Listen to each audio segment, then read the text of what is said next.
Hey everyone, and welcome back to Don't Open That Door. I am the late vocalist, Justin. Late vocalist? Yeah, I'm late, bro. Of course you'd be late. I'm the dude who is in Guitar Center just playing Stairway on max volume. I am unfortunately the drummer of this band, Dan. Hey everybody, it's your favorite lighting engineer, Drewsif here. And that's goddamn right, because, if you're a very attentive guest, you'd have noticed that this podcast typically consists of 3 people. This week we have 4, that's right. We've got a guest, and this guest is goddamn relevant to this movie. We've got here, how would you refer to yourself, Drewsif? Are you a musical prodigy beyond words? Is that really what you are? Absolutely, yeah. That's right out of my mouth. That's crazy how you did that. So go ahead and tell the people a little bit about yourself and what you do. I am a big old nerd who chills in a basement all day and makes metal music. And I've actually been doing little horror shorts for essentially my entire adolescent to adult life. So this is my business right here. Fuck yeah. Well, there you go. My whole kit and caboodle, baby. Kit and caboodle. And that fits in perfect because this week we're talking about Deathgasm.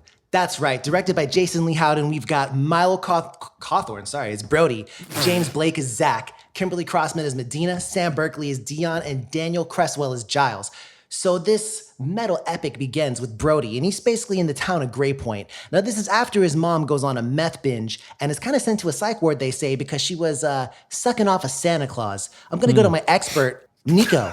Why am I the expert on this? So what exactly happens here, and what happens to him afterwards? I have so many regrets right now, y'all.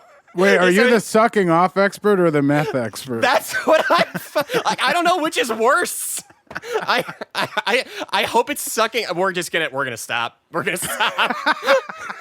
So Brody goes to live with his puritanical aunt and uncle, and this movie takes place in New Zealand, by the way, so it all sounds real chummy and nice. And they're in a super boring town, again called Gray Point. Brody gets bullied because high school is what it is, and he makes friends with 2 other folks who I guess you could say are strays from the pack. We have Dion and Giles, and they become a trio of miscreants who are basically the bane of the popular kids' existence. But they do play D&D, and that's super fucking cool.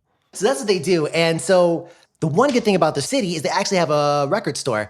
And that's where he basically meets the badass of the movie, fellow metalhead, brother of steel, Zach. Now, Drewsif, I did want to ask you real quick. Have you ever met someone that's just like that, classic metalhead, whether it's at like a venue or a record store or anything else, where they just one look at the guy and they just or a girl rather, and they live and breathe metal. That's just, you look at them and it's like, fuck, I shouldn't fuck with them. I've met a lot of those people. I guess actually a quick funny story. The closest I've ever been to that's the most metal guy was I was once in a bar, very drunk, and I saw a man who basically looked exactly like the Pantera vocalist. I said a little bit too loud, "That guy looks like he's trouble." Did he have his clan hood with him? And wound up getting punched in the face. Damn. Well, that's brutal. Yeah, his friends then begged me to leave because he was like, he gets in bar fights with everyone and we don't want this to happen tonight. Oh, no. Anyway, sorry, I totally just hijacked that, but it's just the most relevant thing. That's great. It actually was pretty relevant because that sounds like something Zach would do. Zach is actually, basically... yeah. Yeah, Zach is essentially the badass and bad influence. So together with him, Brody and Giles and Daniel, I guess they form a band called Deathgasm, which is, by the way, a pretty fucking cool name for a band. I liked it. I don't fuck all everyone else. I liked it. And so one day they go out to a house where supposedly now this band fucking Hacks Blade or some shit like that. Hacks and Sword or something like that. Yeah. Yeah, so, one of the members who's like a legend, they say he was killing rabbits on stage with a claw hammer. He apparently hides out in this house. So they go there and he's like, oh shit, they're gonna fucking find me. And he hands them a Rick Astley record. They don't know that yet. And so they leave, and then basically this dude comes in and gets his throat slit. Now, in actuality, inside the Rick Astley record, there's like the demonium, summonamanium, the fucking, it's the black hymn, okay? And you play this shit and bad shit happens. So, Dan, why don't you go into it?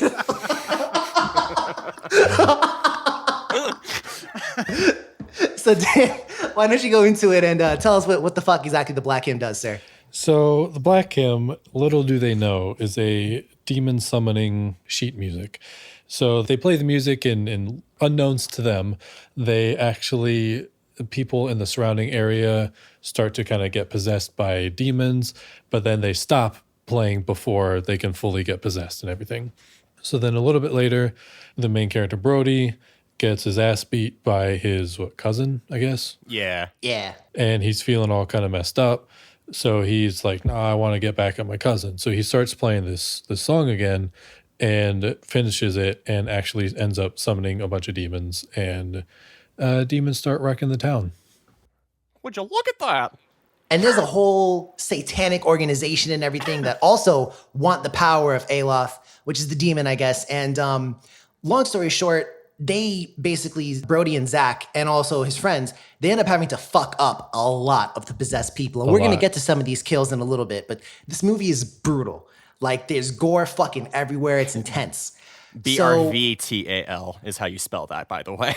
True cult. But no, so when you get down to the nitty gritty, Aloth actually gets summoned. And Nico, why don't you go into what happens once Aloth gets summoned and the film, for lack of a better word, hits the climax, as you know all about that.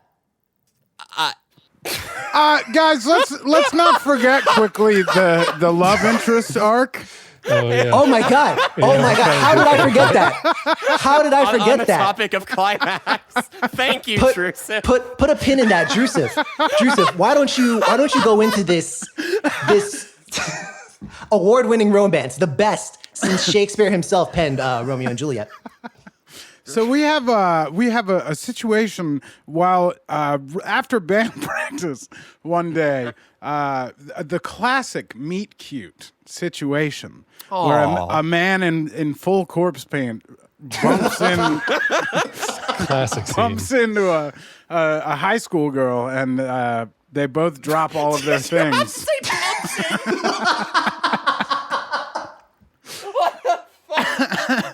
And they, for some reason, this bump is strong enough to, from nowhere, create a sort of a connection between the two of them. That they then, I think, decide to meet in a park for some reason, for reasons. At 9 o'clock. Am I right on that? That's about right, right? Yeah. No, it's definitely reasons. Well, remember, he did pass her like what? He gave her like a cattle decapitation record or something like that, didn't he? Yeah. That was after the meet cute, I think. Oh, okay. I'm pretty sure. I watched this last night, so I should know, but I don't. So break down what happens. So what happens in the park?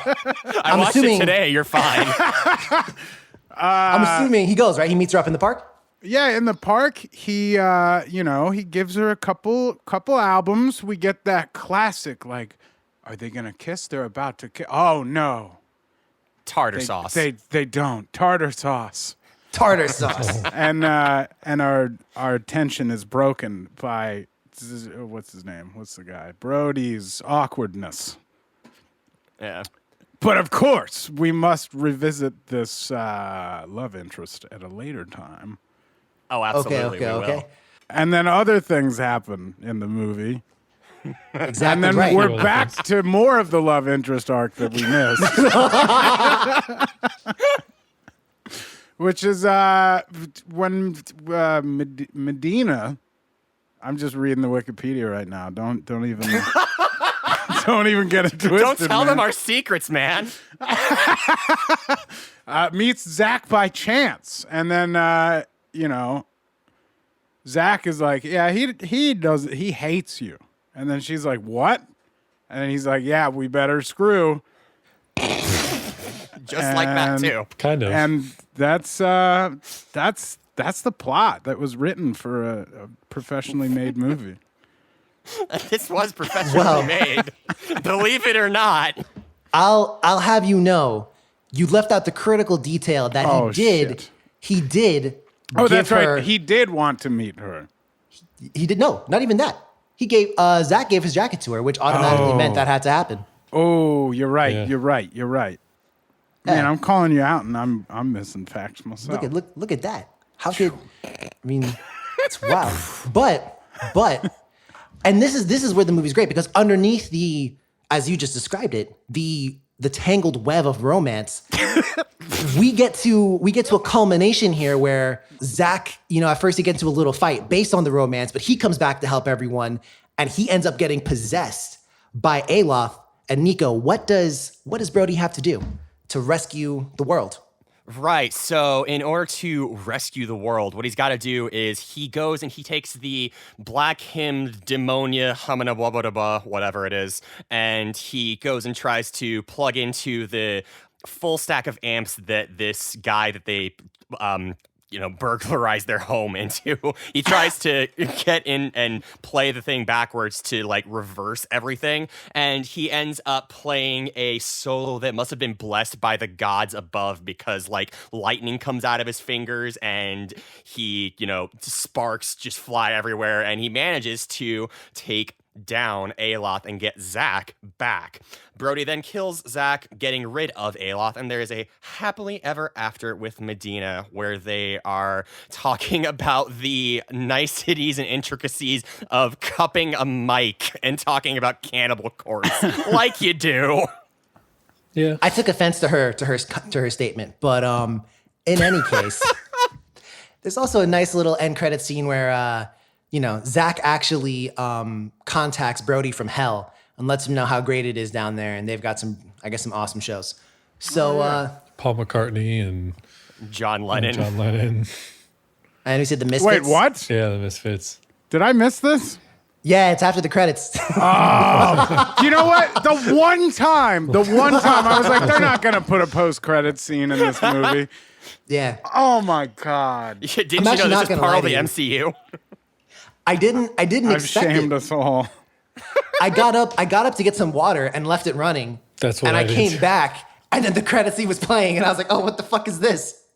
So it took me a little bit of time, but we're gonna go ahead and break it down to brass tacks now. So let's go ahead and start off. Nico. So this movie's got a ton of fucking gore. It's filmed in scenic New Zealand, where things such as Lord of the Rings, Oh, Christ. And That's and what they're other- known for. And now and this. other such movies were filmed. the Two So why don't Towers you go ahead and tell me? and the Return of the King. Yeah, what other movies were filmed there, Justin? Was the Hobbit What film there other too? I don't know. movies? I guess The Fellowship of the Ring, The Return of the King, Hobbit. there you go. Bilbo You know 2, what? Electric Boogaloo. I thought you said something else there for a second. Those also make an appearance in this movie. Yeah, they Bilbo do. 2. No, but it's passable. The visuals are passable. There's How's the nothing gore? the gore is man. So you know how if any of you have ever listened to I guess what you would consider like stereotypical like dumb metal lyrics where there's just like I shoved a knife in his face blah blah blah and just like there it's that level of just silliness with the gore. Like there's one scene where they do this sort of like Mortal Kombat Brody does this Mortal Kombat finishing move where he takes two like electric dildos and just like shoves them in the temples of his stepmom, something. Aunt, I think. Aunt. Saying that out loud just put me on a list. But anyway, there's a lot of gore in this fucking movie. Yeah, it's actually pretty There's a good. lot. There's plentiful amounts of gore. Yeah, Plentiful amounts of gore. Drewsif, what'd you think about the gore, bro? Dude, I no joke. So I got about halfway into this movie and I was like, I hate this. thank you. Let him finish his sentence. But the second we got just unreasonable amounts of blood vomit, that shit sold me. I was like, yeah, okay. I'm in. I'm down for the party. All right. Every time a movie does lots of blood vomit, like the comical kind of like Nightmare on Elm Street, like Gusher, or like Evil Dead 2. Oh yeah. I'm like, yeah, okay, cool. This is a great movie. This is the best movie I've ever seen. That's a good point you made as well, talking about kind of some of the comical stuff, because there's a scene where in kind of the satanic organization, a dude, is about to get executed. So like two masked henchmen come out from behind and the guy's like, execute him. And they chop off his head. And then he's like, stupid motherfuckers, you forgot to put down a tarp. And then he makes them go back through the motions of beheading the dude a second time, this time with the tarp in the room. And that was pretty funny to me. But what was no joke was the fucking audio. Dan, was it brutal or was it not? I don't know. It was pretty brutal. There's, it's a movie about metal theme horror movie. There's a lot of metal in it. What? Most of I think probably all of the audio, the music in the background is all metal. And it's like different types of metal too. Well, two types. There's sort of like your standard like just heavy metal, and then there's also like death metal, black metal kind of in it. But I mean, I think it fits, whenever they're fucking up a bunch of demons, there's just a bunch of metal playing and it just fucking works. All right. Drewsif, what'd you think about, I guess, particularly just like the score and some of the backing tracks? There were some interesting decisions where there was a lot of like death metal kind of stuff, and then like the credits was like, it sounded like Iron Maiden. Yeah, it kind of did, yeah. Confused. Yeah.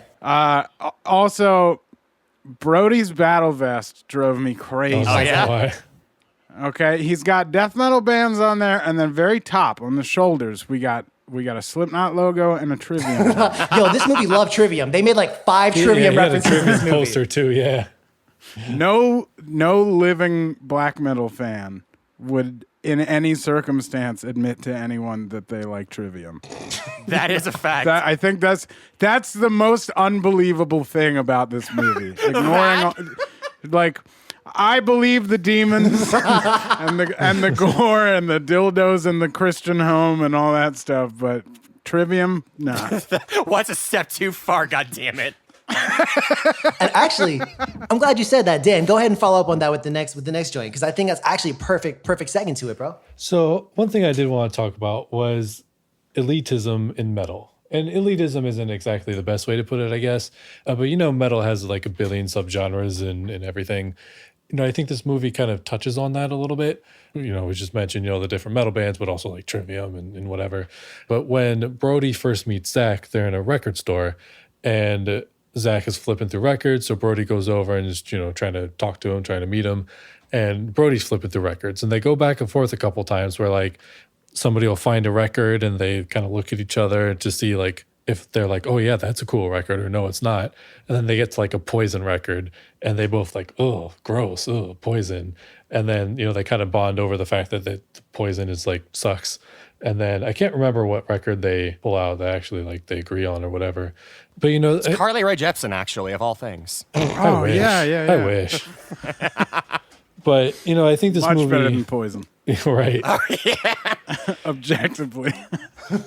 I feel like this movie does kind of touch on that a little bit, because that is kind of a big thing in metal communities, I guess, is, people being like, oh, that's not metal, or, oh, I only listen to this kind of metal or whatever. So I guess what are you guys' thoughts on that? Yeah. Dude, I actually have... So I wrote notes while I was watching this. Fuck yeah, dude. There we go. One of my notes is quite literally, my black metal elitist girlfriend hates it.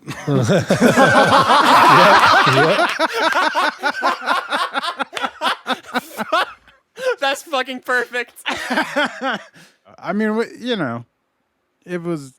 we watched it. That's why You can apologize to her for me. That'd be great.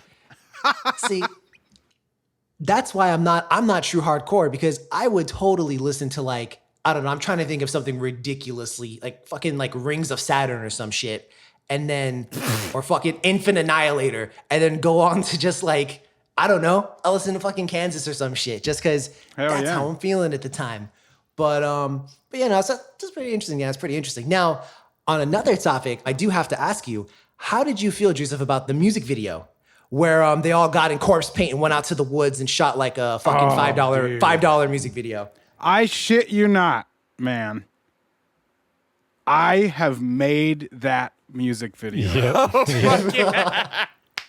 I like that actually kind of blew my mind when I was watching it, like corpse paint and all. When I was a kid, we did the classic Metal in the Woods music video. So I was just watching that, like, all right, yeah, this is very accurate, and yeah, great job, everybody.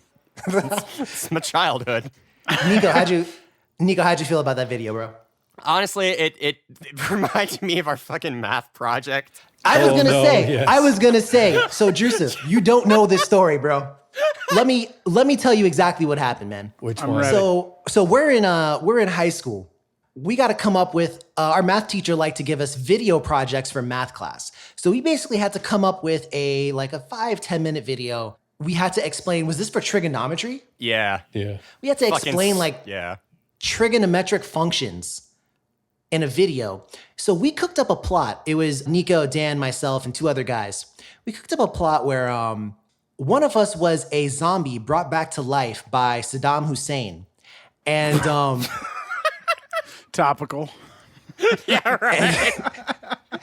and basically he was trying to infect the world, and the rest of us were trying to prevent it. Now Nico was actually the main zombie's right-hand man. So we went out to the woods to film this fight scene.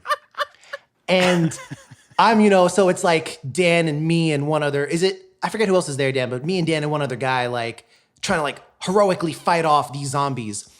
And then so there's a big log just chilling in the woods, and Nico just picks it up because it looks badass, and it's okay, fine, what the fuck ever. And then Nico actually fucking bites me. He legit, no bullshit, bites me. And so And you can hear in the video, he goes, he bit me. He actually bit me.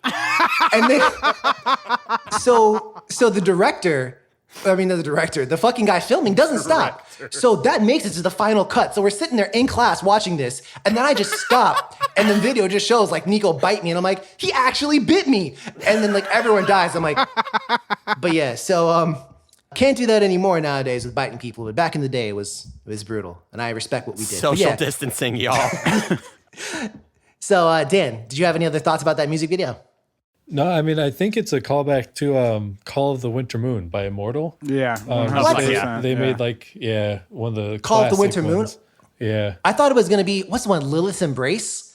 Or whatever the fuck? You know the one where they're there's a couple scenes in the woods, and I was like, no, that reminded me of it. But no, I see what you're talking about though.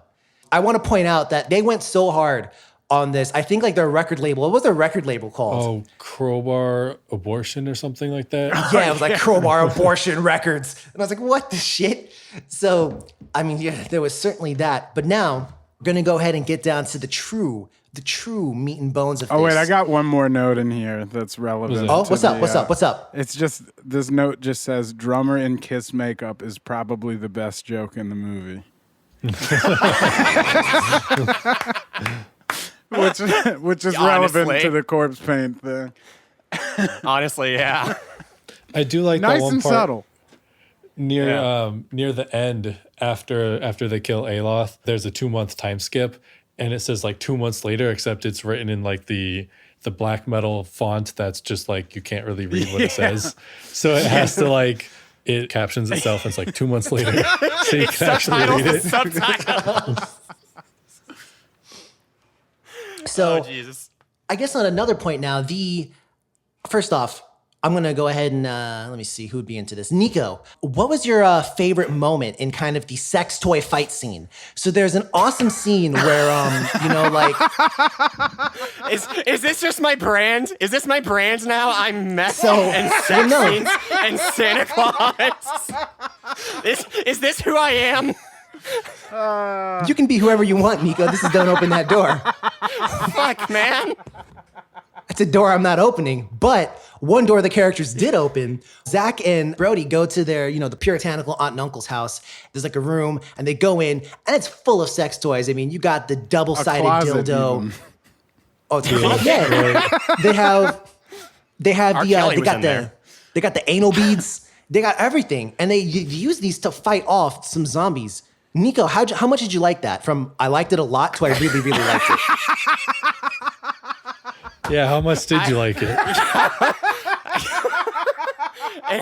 How do I delicately put this into words?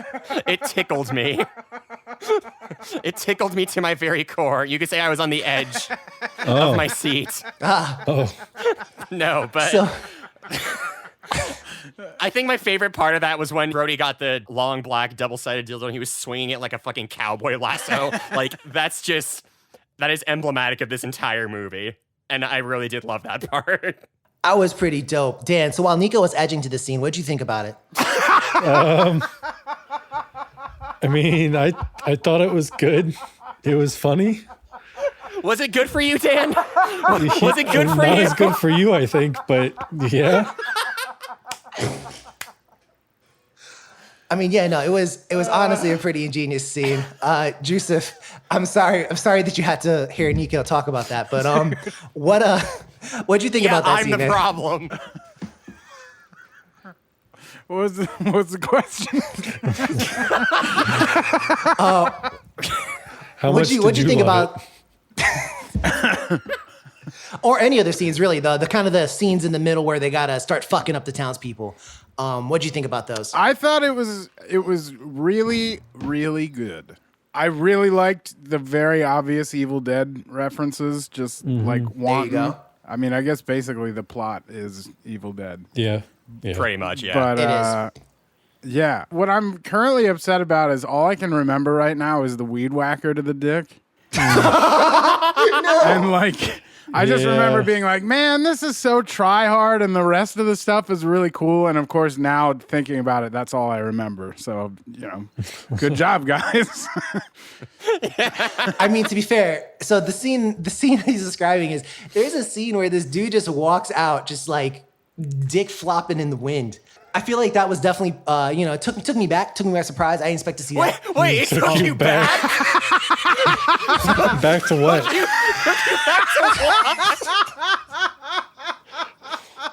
Kind of memories you got over here? I have so many questions right now. Oh, wow. We're gonna call that one a slip of the tongue. Taken aback. I was taken aback. Took me back. The good old days. So, Dan, you have any other favorite scenes? Nope. Come on, bro.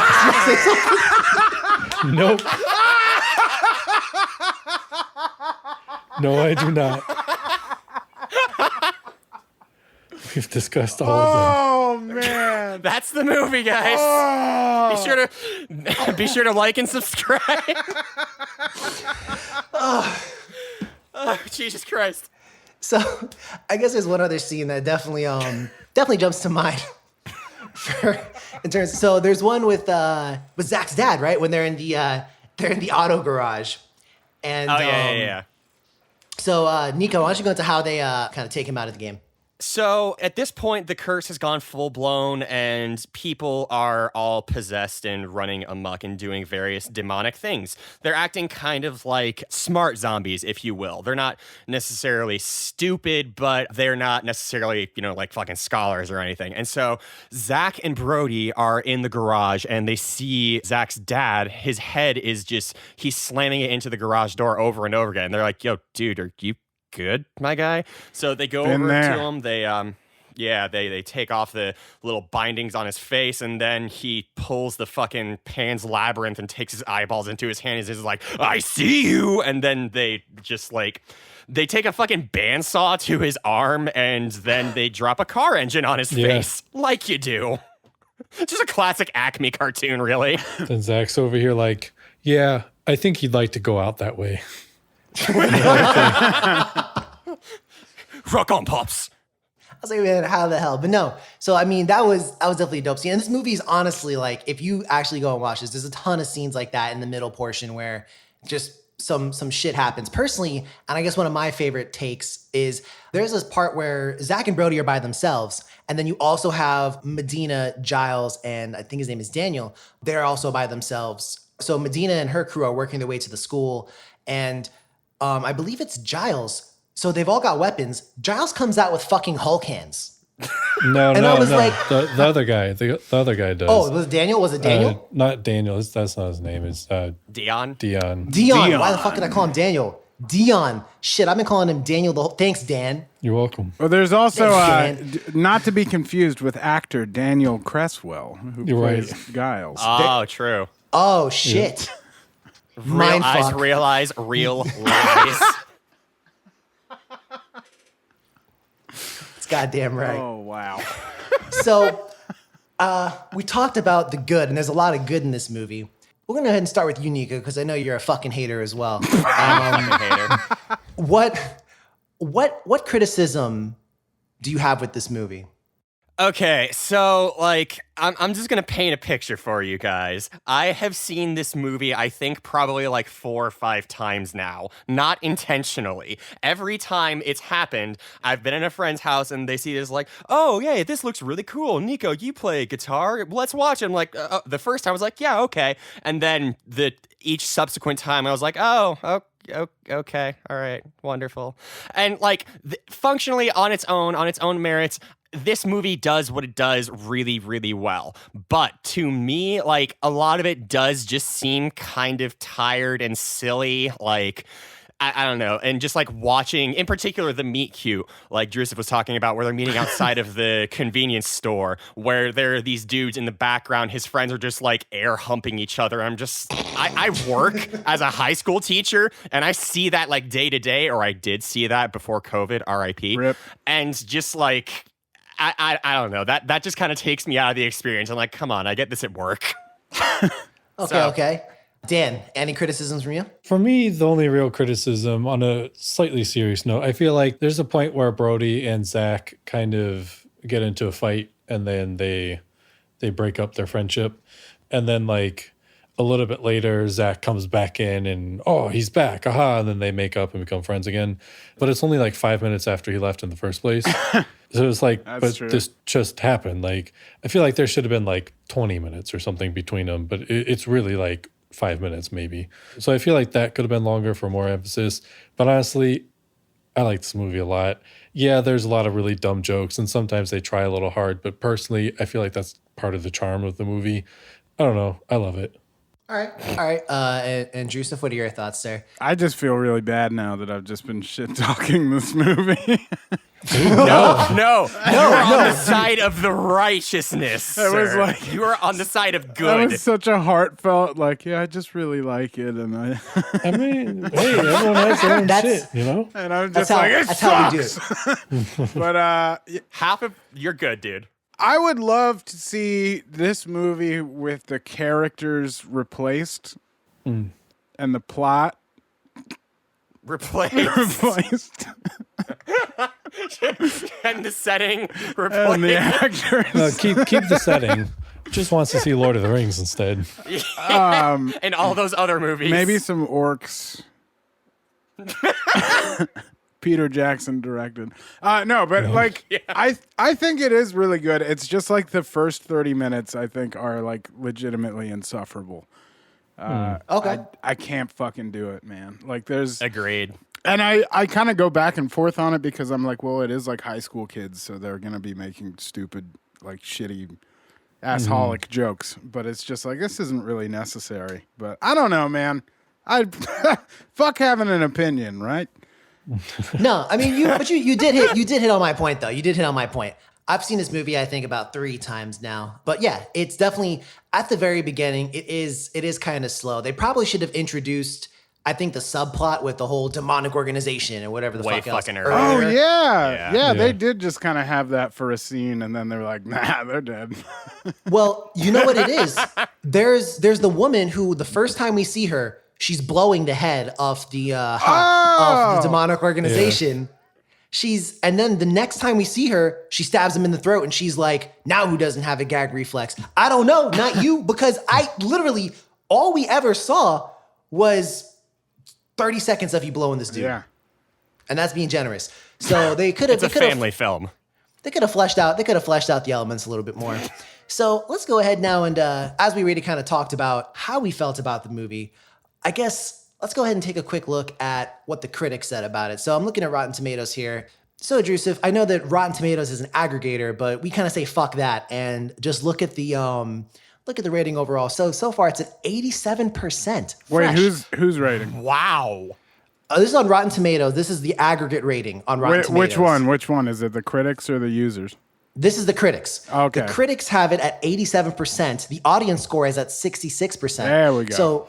So Nico, I'm going to go ahead and man. lead with you.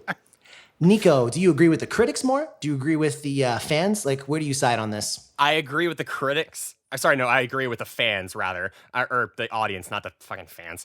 I would put this at a solid 66.666 continuing percent to sort of like, Fair you know, enough. play into the bit, you know. But no, I'm not really the biggest fan of the movie. All right, Dan, where are you at with this? I'd put it at like a 82. I enjoyed Okay. it. I thought it was a good time. All right. Drewsif, where do you put this one at? Man, having 100 points to rate is just Yeah, really a it's lot of You, options. you can get a It is. real. You have 100 precision. options. I don't know, something like a 70. Despite Okay, there you go. all the shit talking I've given it, like I still enjoy it. It's just kind of like a bad. Okay. Yeah. Okay. I don't know how Fair to enough. describe it. Like I still enjoy it. It's like watching Dune. You know what I mean? Like I watched Oh, Dune fuck. like every day when I was a kid, and I was like, "This movie's amazing." And then I watched it again with a friend like 2 years ago, and I was like, "Ah, can we run back time, please?" Very You know what? embarrassed. I have a very similar experience with that movie, actually. I thought it was still a love lot that better than movie. it was. I thought it was a lot better, though. Then when I went back and rewatched it again, I was like, wait a sec. Was it always like that? Yep. But no. Is the Quisatz Haderach. For me personally, I'd give it, I'd stick it right around an 80. I think if you are somebody who's into if you're really into like 80s metal, because they had, a couple really cool throwbacks to 80s metal, like the one scene where they're on the fucking mountaintop and the whole 80s metal's blaring. They got the two girls down at the side, just like every album cover from that era. If you're a metalhead, give it an extra 5 points. But otherwise, I stick it around an 80. Now, before we get on out of here, I do have a quick question for all you guys. Was it? Now, let's say you had a metal band, you and your, 3 friends out in the middle of nowhere. And for this, we're all from New Zealand. And you chance upon some pages that could potentially be demon related. Would you play that shit? Drewsif. Well, I mean, yeah, probably. I like how you gave it some thought and you're like, yeah. Like, let's be honest. I've watched a lot of horror movies, and I know you're not supposed to do it, but like, I'm gonna do it. You know? Nico?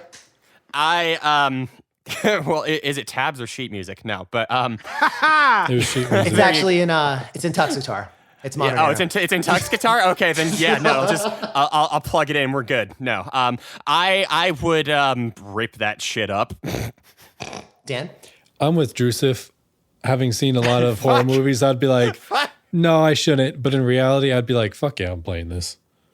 All right, and as you all already know, see, I'm not into that demonic metal shit, bro. I'll do metalcore all day. I'll betraying you this time. Yeah, like I love throwing my cards out on the table. I like metalcore. I even like some death metal. But shit, man, I'm not about to fucking come through with this demonic shit. Now, let's say, for example, we did follow Dan and Drewsif down that deep, dark path, and now it's fucking demons everywhere. If your town was overrun by demons and you had to find the Black Hymn, what would you do? Well, I mean, I wouldn't reach for a dildo as my weapon of choice. I tell you that. I don't know. I thought you were an expert on that. Yeah. I swear to God. Well, then we should trust him as the expert. Right? Yeah. No, good. Fucking thank Fair you. enough. Fair enough. I think I would try and find the holiest piece of gospel music and just summon a choir and try and play that shit instead. Okay. Drewsif, Are we talking about run? summon a choir, like you're gonna call a choir over, or like you're gonna good point. magically summon a choir? Yes, the latter. Oh man. Because I just have that ability. I'm cool like that. Drewsif, would you turn and run tail out of the town, or would you attempt to recreate the Black Hymn? Oh, I'd totally try and play it again backwards. You think you could play it from memory? Absolutely not. To be fair, Pretty simple though. what they played seemed pretty fucking simple. It seemed It's very just like simple. 3 chords, 3-4 chords. That's it. Yeah, that's a good point. Yeah, yeah. I'd probably try and sing it backwards first or something. You know Oh what I mean? shit! There you go. Like if all it takes is that the sound happens, yeah, you'd just hear me going down, down. Start playing Iron Man instead. Yeah, that's right. They needed some power metal in this. That's what they fucking needed. That Dude, would have chased yes. out all the. Yes. Fucking Firewind or some shit. I feel fuck like it. we got the imagery with the sword man on the mountain and shit. Like Sword Man. sword man. The sword Everyone's man. favorite superhero, Yo, Sword Man. by the way, notice that sword man pointed his sword at one of the chicks and just like exploded off her fucking brassiere. And then it was just like Oh yeah. blow. And I was like, wow. So that's the Steel Panther. Yeah, so he this is a movie. superhero for sure. That's fair. Not the hero we deserve, but the one, The one we we've got. So, Dan, you turning tail and running, or are you trying to recreate this joint? I don't think I could recreate it, but I would try to play like the antithesis of that metal. Okay. Like, I don't know if I'd play like Poison, I guess. Plastic Love. Or that. Oh man. Yeah, I actually can't play guitar. I can only do some very, you would call it, guttural screaming vocals. So what I would do is what I always do.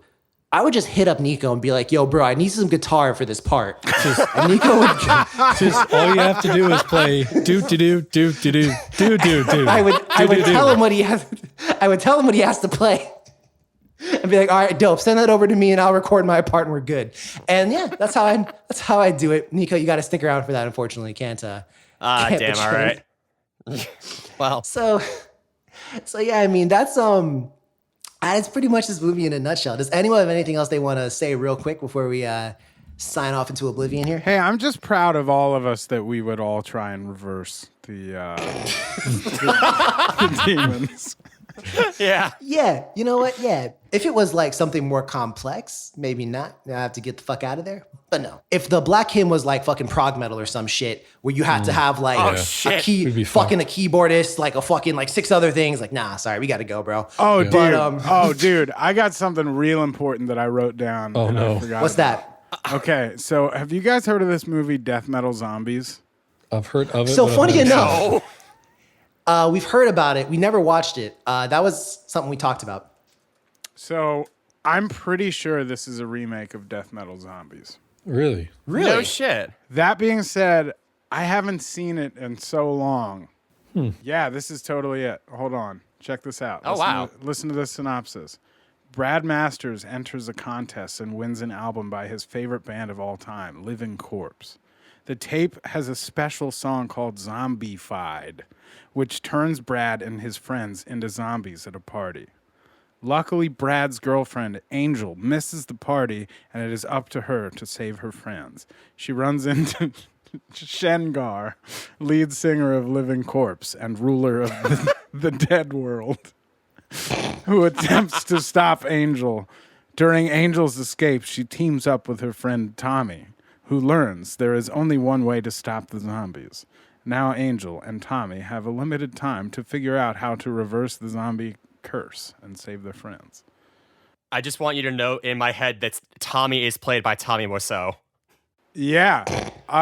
It feels kind of accurate for you to say that, actually. Yeah, right? It's a very similar kind of dude. Yeah, so I can't find anything on it. There is one video on YouTube about it, and I think it's like gone, for real gone. Huh. Well, maybe we'll have to check that out later. Also, I'm just really sad you guys haven't seen anything about it because it is truly horrific and incredible. We'll have to do that sometime. We'll have to check that shit out, bro. We'll Yeah. have to do a reunion and fucking watch Heavy Metal Zombies. Yeah. Dude, I'm down. shit. I'm so down. So, I mean, that's definitely a good point. We definitely got to do that. I did not know that shit, so we definitely got to check that out. Fuck yeah. Dan and Nico, any last words from you guys before we sign off? No, that's about it for me. Nico, anything from you? Nah, I'm good, man. So, if you do like what you hear, please, go ahead and check us out. We're on Twitter and Instagram. That's at DOTD Horror. You can check us out on Facebook at Don't Open That Door. Drewsif, tell the people where they can find you, man. Hey, go to Drewsif.com, or you can check out any of my handles pretty much anywhere across the internet at It's Drewsif. ITS Drewsif. Well, Drewsif, at It's Drewsif, we fucking loved having you on, man. First off, you're our official first guest ever, man. So quick round of applause. Thank you so much, man. And we definitely got to do this again. We definitely got to have you back for Heavy Metal Zombies or fucking anything else, man. It's been a blast. That's it, ladies and gentlemen, please. Oh shit, I forgot the most important part. Fuck. Oh. Nico for distracting me. All right, so real quick. What? Yeah, fuck Real you, quick. Nico. Shit, man. Would you recommend this movie to a friend? Dan, yes or no? Yes. So, Nico, would you recommend this to a movie? I mean, fuck you, Justin. So speaking of, yes or no, Nico, would you recommend this movie to a friend? Oh, Christ. Yeah. Okay. Yes or no? Come on, man. I'm gonna say, if you're a musician, yes. Otherwise, no. Okay, that's fair, but not really. Drewsif, recommend to a friend or no? This is fucking dunked on him, man. Yeah. Oh my God. Were you and Nico playing this Thank shit? you. I'm not happy about it, but I would. Okay. Now, judging from that, Drewsif, we have a very special golden seal of approval, and I can already say what I think is going to happen. That we give, the creme de la creme of horror movies. This is something that you absolutely, without a doubt, have to go see. And I'm just going to kill this dead in the bud. Nico, does this get the golden seal of approval from you? Absolutely fucking not. We don't get the golden seal of approval this time around, folks. But yeah, that's been it from us here. I give it You the. didn't even ask I give Dan. it. What do you? I give it the dead seal of disapproval. Oh no. Yeah, there you shit. go. Jesus. All right, well, that's been it from us here. We hope you all stay safe. Everyone, if you're into metal, if you're into having fun, and if you're not Nico, check this movie out. Until then, that's been it. Have a great night, everyone. And please, ladies and gents, don't open that door. Bye.